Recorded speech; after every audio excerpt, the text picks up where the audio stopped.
The Red Sox continue the nail biters but fall in the first game against the Pirates.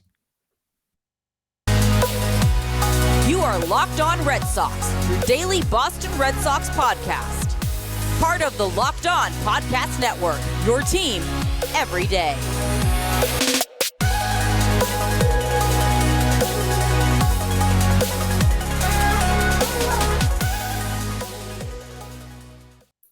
I want to welcome you back into the Locked On Red Sox podcast, and thank you so much for making Locked On Red Sox your first listen of every single day. I'm your host, Jake Ignaszewski, and here, as always, with my co-host, NESN, Lauren Willand. I know we've said it multiple times so far on this podcast, but we haven't said it yet since you and I have both been on the same show. Red Sox baseball is back, baby. It's back better than ever, but boy, are they giving me a heart attack almost every single night with these nail biters. It seems like every single game is in one run, and it comes down to the last pitch, but they've been fun. The offense has been a lot of fun, and yes, it's very early in the season, but I mean, Saturday's game, the walk-off with Duvall's home run, I mean, I was acting like it was game 7 of the World Series. Like, it was just fun, and it's always that exciting time when baseball's back and the game ends in an exciting fashion, and it was a much-needed win by the Red Sox, too. I mean, game 2, it's hard to say it's a much-needed win, but you want to get that season started on a high note. They won that series. And I think that was they could still win the series against the Pirates even after Monday's loss. But it was this offense, they can hit. And I think that they're showing a lot of their power right now. And they're a lot of fun to watch. We're seeing home runs. We're seeing runners get pushed across the plate. We're seeing balls in play with runners in scoring position. Not so much Monday after the first inning, but it's fun to watch. It's fun to watch the Red Sox offense having fun. And that's all you could really ask for, especially with all the different question marks surrounding the offense. Was the power going to be there? Was it mainly going to be sort of a get on base heavy sort of offense? And how is everything going to stack up? But the one thing that I find interesting is the Red Sox are not only scoring a lot of runs, they're also allowing a lot of runs. Yeah. They currently lead the league in runs scored offensively, but in terms of the pitching aspect, they are second in the majors, allowing 30 earned runs. And that was one of the biggest issues that hurt them against the Pirates on Monday, which we're going to speak more about. But, you saw it throughout the first few games of the season. And, you got to be a little bit weary about Kluber, not doing great, Sale whatsoever either. And, Tanner Houck, it was nice to see him, start the first 5 innings doing really well, but then ultimately, sort of fell back into one of his biggest weaknesses of not being able to get around the third part of the order. But ultimately, you sort of got to be happy, at least with how, one aspect of the pitching has been doing, the bullpen. Yeah, and I think when it comes to the starters, especially someone like Chris Sale, I'm not putting any stock into the first 2 or 3 starts that we see from the starters, and especially Sale there's got to be a lot of rust there. And the first start, and same with Kluber, that was a very uncharacteristic start for him and with the walks and everything. But and Houck too. I mean, that was very positive to see. I'm glad that we got to see a good start from Tanner Houck. But yeah, I mean, you look at this bullpen, and I mean, I hated that the Red Sox went into the bullpen in like the 4th inning on opening day. But we've gotten to see a mix of kind of everyone in there. And listen, Ryan Brazier pitched fine on Monday, but he's got to figure it out because teams, the Orioles, I mean, they ran all over him. They realized the second that he can get into his windup that they will steal on him because he's still slow coming out of that windup. And that's an adjustment that he has to make, but you cannot be allowing all those steals on you and just letting a team run all over you like that. But I do think, going into this season, there were so many question marks, and there's still question marks. We're only a few games into this season, but looking at the offense, at least right now, that seems to be A-okay. And it's kind of reminiscent of, was it 2019 when they had like one of the best offenses, but they just couldn't win games? I think it was 2019 where they had some of the best stats, some of the best offensive stats, and they just couldn't figure out the pitching. And I'm like, I don't know if I can do another 2019 season, but you look at the bullpen, And this was kind of one of the parts of this team that didn't really have a question mark.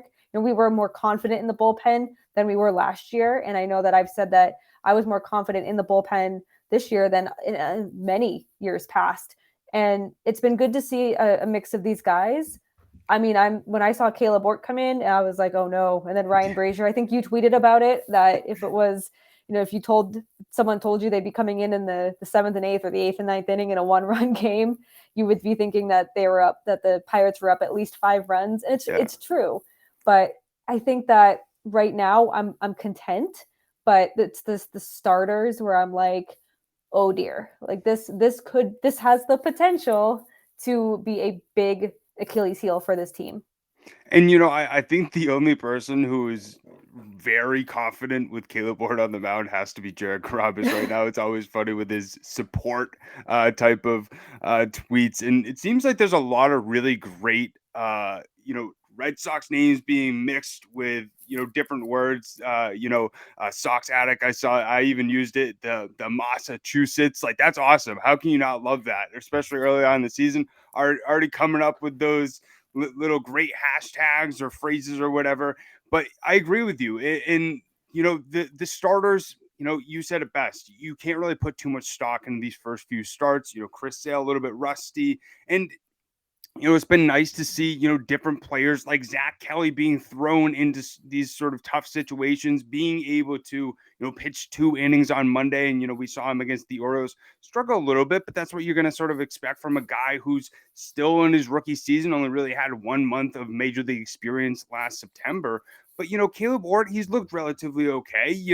I don't know why Alex Cora gave him 2 innings on opening day, but, it's been nice to see different players, like Brazier and Ort have, flashes of all right innings. Hopefully, what we saw on Monday against the Pirates is able to ring true for majority of the 2023 season. Like, I wouldn't be complaining.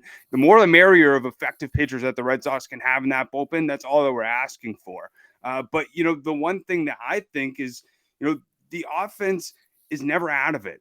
Especially at least in the Orioles game, really didn't show too much in the Pirates game. Didn't score really after the 5th inning. They only scored 1 run after they scored 5 in the first on Monday's game. But you saw every single game in the Orioles series, like, it was pretty neck and neck. For the first game and the second game, and then the third game, the offense just came out swinging.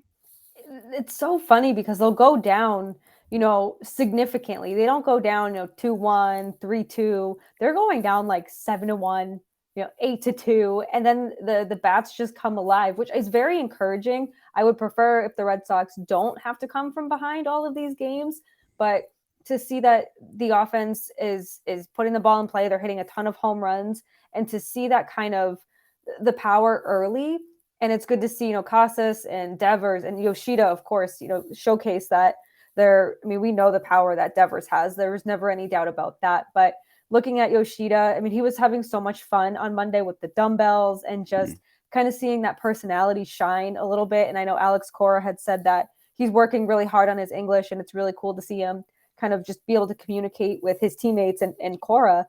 So just to see like the fun they're still having, and there's something different about this team already that I feel is much different than last year, with you can call it the vibes, and just feel like that charisma around the team where it just feels different. And if this pitching can straighten itself out and this offense can kind of stay as consistent as it has been for these past 4 games, this team can be good. And we've said that. We said the potential is there. Just a lot has to go right. The offense is going right, and they've been a huge bright spot. And like you said, never out of it, which is weird because this time last year it'd be the same predicament, and we'd be like, oh my God, what are they doing? They're never going to come back from this. But they're finding ways to put runs on the board. I don't know if it's the pitch clock kind of making them be more aggressive with pitches. I don't know if it's just a spark under them, the motivation, the chips on their shoulders. But seeing this offense come alive when they're down significant amount of runs, is definitely encouraging. I just wish they wouldn't have to come back from so many runs. Like, let's put, right. Like Monday, like, get all those runs in the first inning, but it'd be nice to build a bigger lead. But it's nice to see them really connect with these pitches, hit the home runs, score with men on base. A lot of what we did not see early on last year. And I listened to a little bit of your conversation with James Stewart right after opening day, and I think he said it perfectly with the comparison of the 2015 Royals. Yeah. I had never really thought about that, and we're starting to see not only Adam Duvall, Alex Verdugo just be on base machines, and we're already I already brought up Duvall, but Turner as well, and Yoshida, some of the newer guys who haven't really played at Fenway Park, they're really finding out ways to take advantage of the short porch and right field, and the monster just peppering off of it, whether it's a double or whether it's a home run for Duvall. But I think these guys are going to really come into their own and get really comfortable at Fenway Park, especially once they have lots of games under their belt. But I agree with you. It would be nice if the pitching would be able to support the offense a little bit. But that's one thing that we brought up. Going into the season, which one is really going to be the Achilles heel? It's always one or the other to begin the season. And you sort of could have guessed, like the pitching with all the injuries, but you couldn't have guessed anywhere close that this offense was going to be as effective as it was. You knew it was going to get on base, but I mean, outside of the 20-mile-per-hour winds that we saw in the first inning, which led to the 3 home runs in that first, I mean, this offensive power has really shown. We saw Kike Hernandez hit 2 home runs in a row in the Orioles series. Other players coming up big with their offensive power, and they're just going to get more comfortable and more comfortable as the weather gets warmer, and it gets a lot easier for the ball to just go right through. No wind, no cold air, and it just goes right over the monster or right over the wall. So excited to see how this Red Sox offense continues to, grow, develop, and, even guys like Casas, who struggled a little bit today outside of the home run, struck out 3 times. But we're going to speak more about the loss against the Pirates and the nail biter, more about the offense as well as the pitching side in terms of Cutter Crawford's performance. But I know that when I went on opening day for the Red Sox, it was a little bit chilly, but the atmosphere was unbelievable. And if you want to go and experience just that, whether it's at Fenway Park or wherever you live at any other ballpark or concert, Gametime is the place to do it. They have fast and easy way to buy tickets for music, sports, comedy, and theater near you. And they have killer deals for last minute. Like, no joke, I was looking at some of these Gametime deals. It was like $2 to $5 for opening day. And, majority of the time those tickets are $100. And so if you want to, get Red Sox tickets for dirt cheap, or, Celtics tickets, Bruins tickets, hopefully, especially, what we saw with the playoff prices. Oh, yeah. But keep your eyes peeled, because Gametime has all those great last minute flash deals, and it's super easy to buy your tickets. You actually get a view of what it looks like, and that's so helpful, especially at Fenway Park with all the different views, the poles right in front of your face.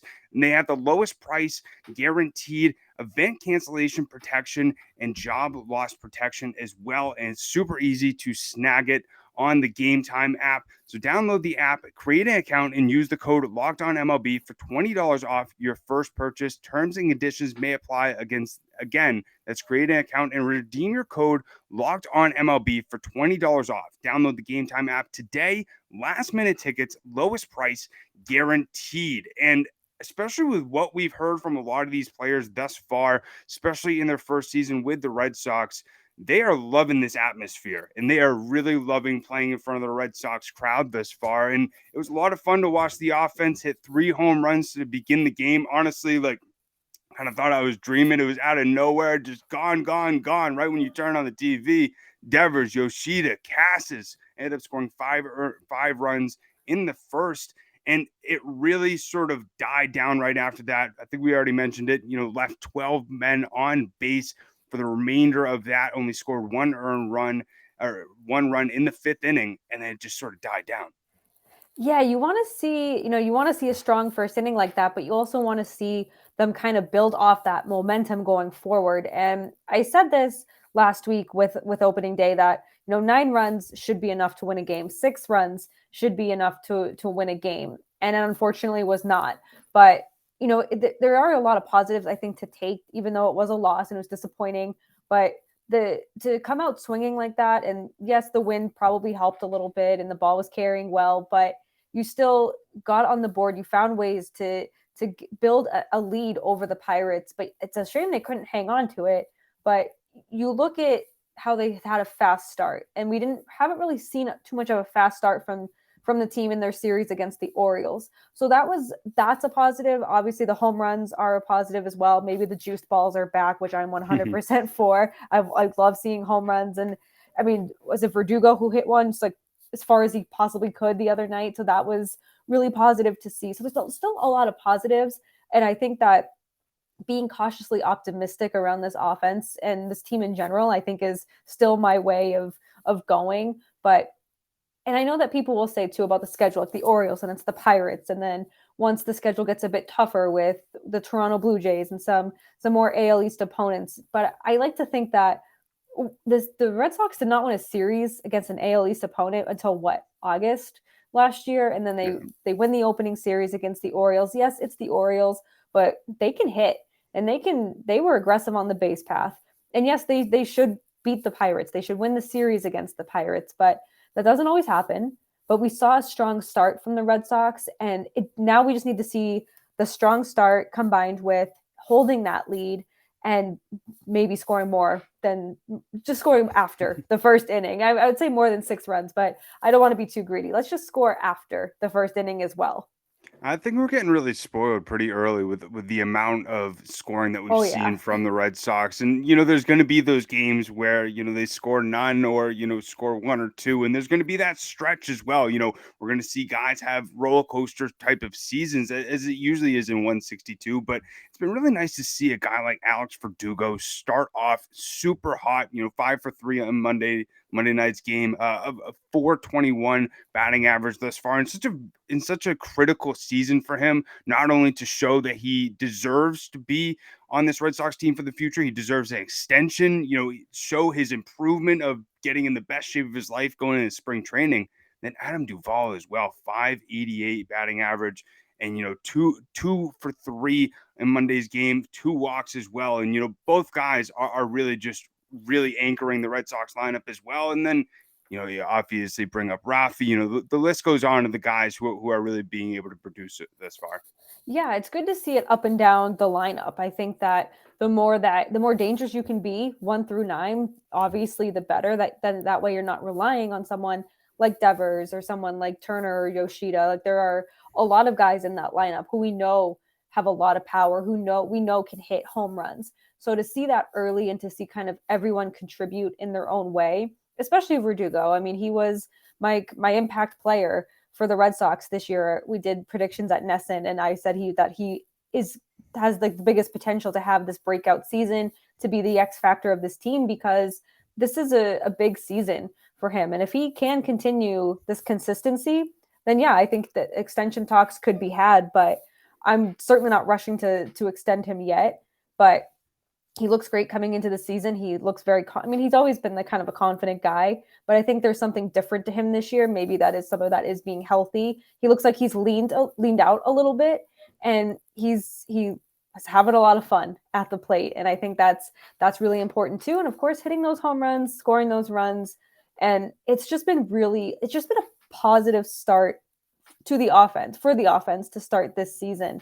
And I think, we can go on and on about the offense because it's been a big part to this team, even in their losses. They're not, they should have lost opening day like 10-1, and you were there, and all of a sudden it could be a walk-off situation, and you're like, how the hell did that happen? Oh, it's because the offense came alive. And I don't want heart attack finishes every single game, and it's nice that they could have had a similar ending on Monday with the poor defense, and I was like, oh, here we go, like this is going to set up just like Saturday. But it's seeing Verdugo, seeing Yoshida, and seeing Kike just have a lot of fun at the plate, and to do that early, I think is very, very important, because if you start the season how they did last year, or if they're starting slow, it starts to become mental then, and it's really hard to get out of your head. But you start like this, and you're riding a high, and that's always good, because then if you get into a small slump, you're like, okay, I know I can revert back to what I was the first X amount of games in the season.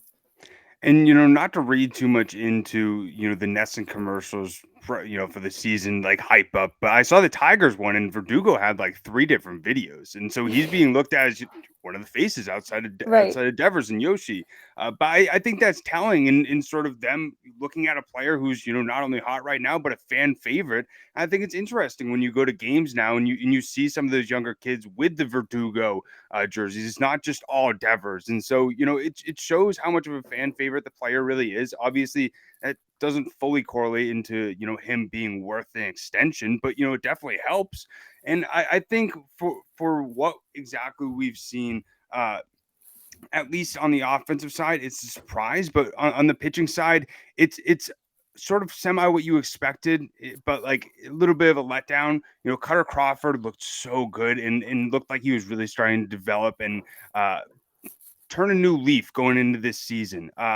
From what his performance in spring training, you know, had a little bit of a foreshadowing in his final start during spring training against the Braves, ended up allowing 5 runs, over 7 hits in 4 innings, and very similar outcome against the Pirates today, but a much, you know, worse lineup in my opinion. Ended up allowing 7 earned runs though. Could have been helped from the win, sort of what we talked about with the Red Sox offense. Ended up allowing 3 home runs, 8 hits, walked 2 batters, did strike out 6. It was nice to see him have some good strikeout stuff, but it was really tough to see sort of the home run ball get the best of him. Yeah, I mean, we can say like it was great to see him with the 6 strikeouts, 2 walks, but those 7 earned runs, those 8 hits, I mean, that's what not that that's not what I'm focusing on, but I mean that's it right there. That's all the Pirates got, and that's all they needed. And you know, you want to see him go longer, but there then it becomes, well, okay, we have to go to our bullpen again in the 5th inning, but do we want to leave Crawford out there for another inning? How are they going to put 7 more runs on him? And it's, I mean, I'm not expecting Cutter Crawford to go out there and throw 6 innings of shutout ball. It'd be great. I would love that, but that's not what I'm expecting. But I'm expecting a lot better than 4 innings, 8 hits, and 7 earned runs. But you know, like I said earlier, I'm not putting much stock into pitchers' first 2 or 3 starts. Crawford might not even be here once this rotation gets fully healthy Mhm.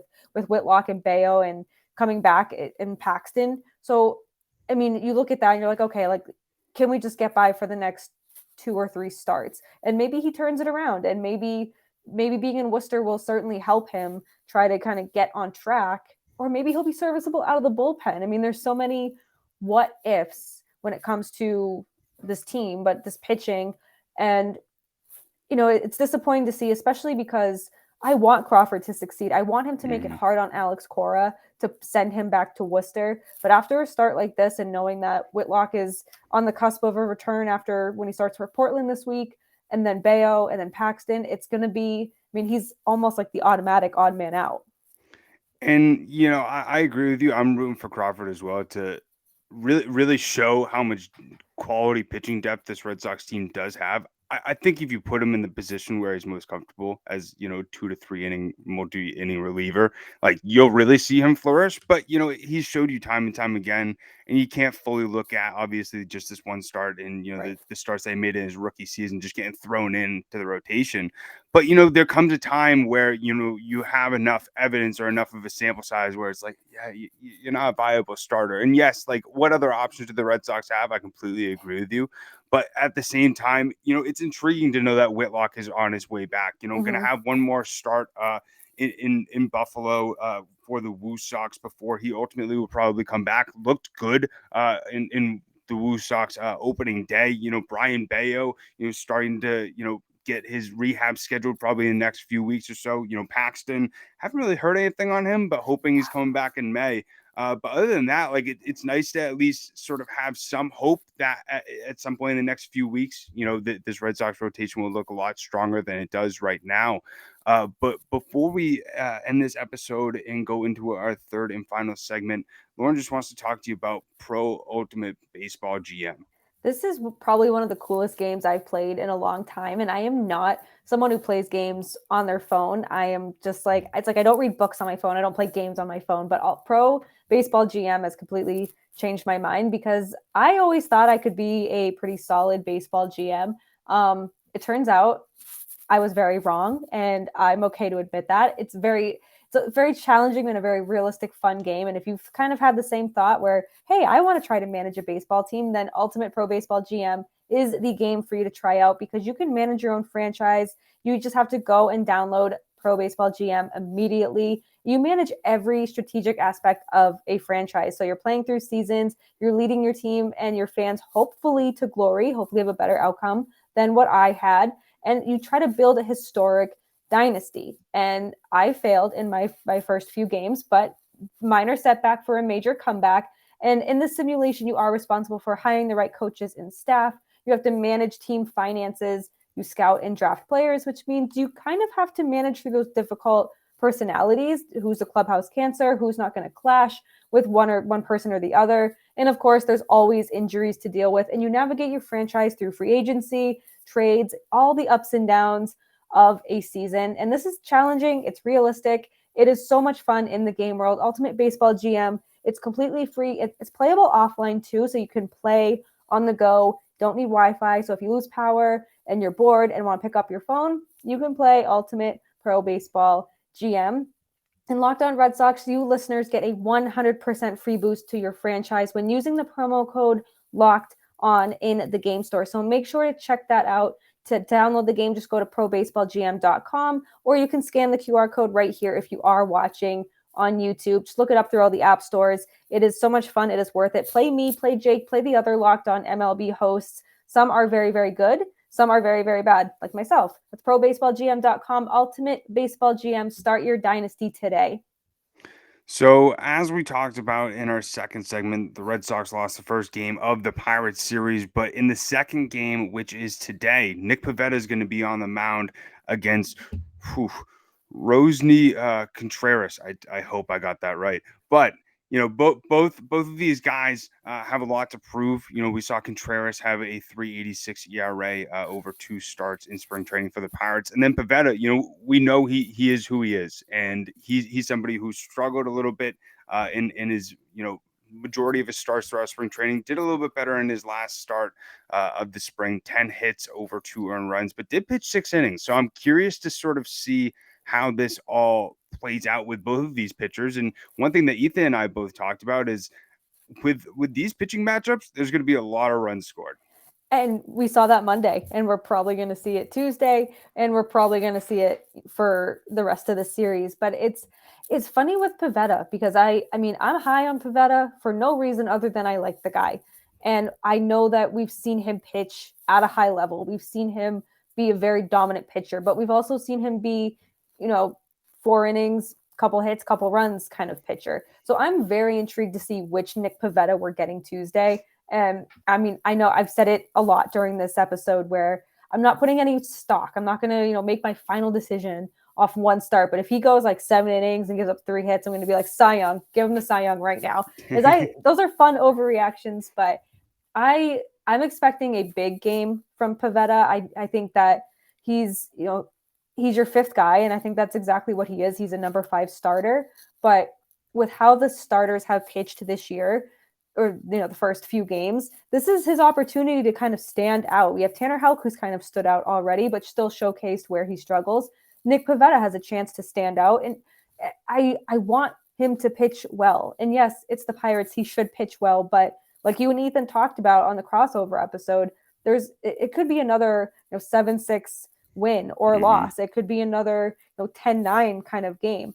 So I'm expecting a lot of some fun home runs, some more that light celebration at Fenway. But this could be a home run derby on Tuesday, or it could be both pitchers could surprise us. I am really hoping for a strong start. Obviously, strong start for Pivetta, and I want him to have a good season. I have so much faith in him, so much blind faith in him, that I want him to just prove me right. I think he's the perfect guy for this upcoming game, especially with what he was able to not only showcase in his past starts as being sort of an inning eater, but what we saw in his last spring start. He went 6 innings, so he's already been stretched out to that point.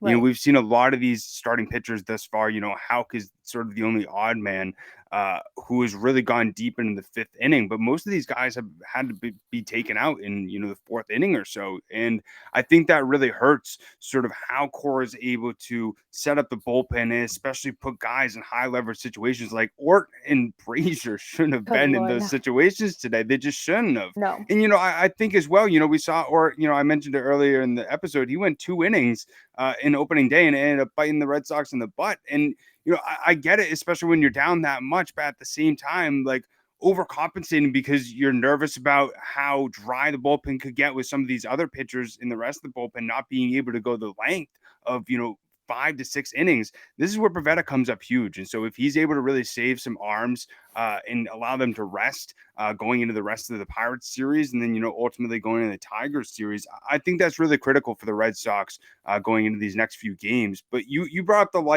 the sort of whole light thing. There's been some people on the different ends of the spectrum.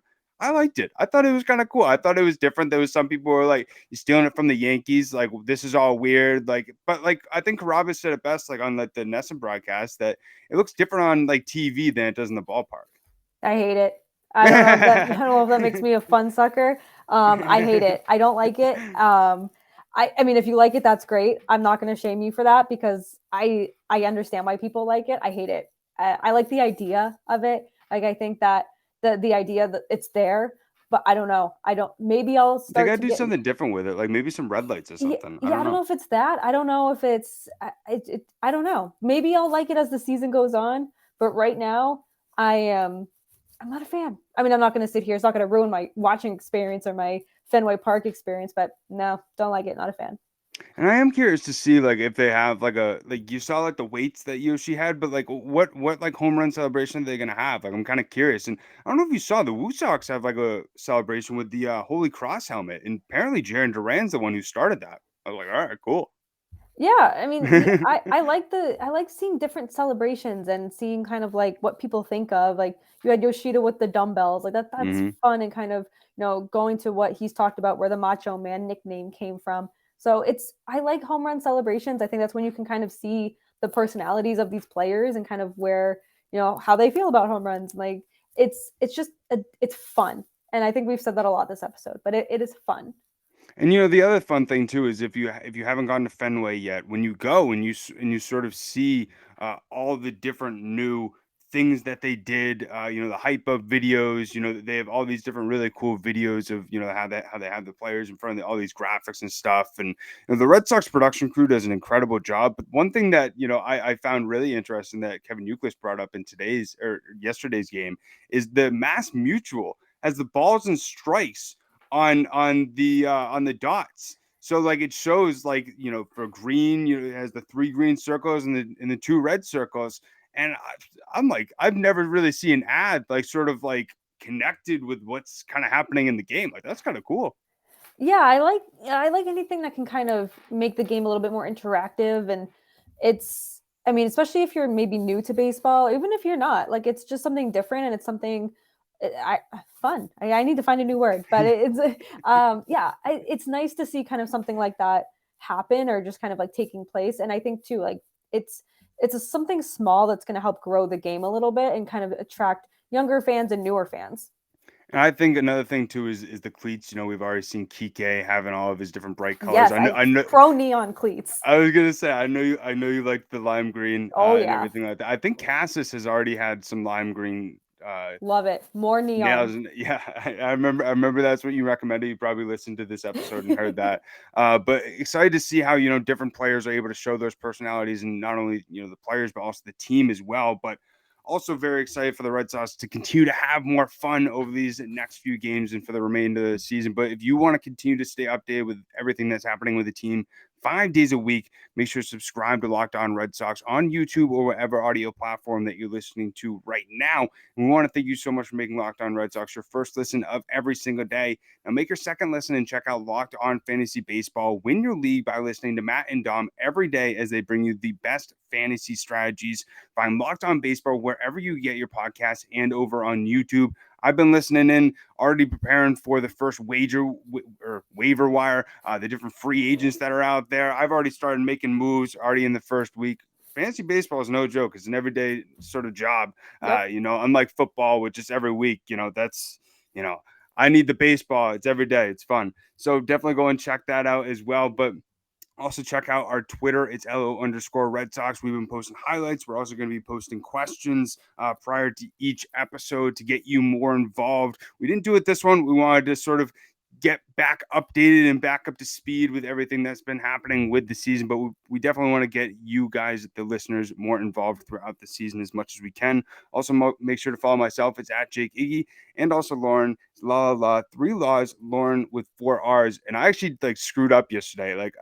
I said to Ethan, like, Lauren's gonna be pissed. Like, I screwed up that was the first time I screwed up the handle in Shame. months. I was so disappointed in myself. I was like, holy crap, this is not good. Shame. 10 Hail Marys. Got it this time, thank God. But we're gonna continue to have fun on this podcast. I hope you had fun listening to this episode, but we hope that you have a great rest of your day. We'll end it how we always end it. Keep the faith and let's go Sox. Peace.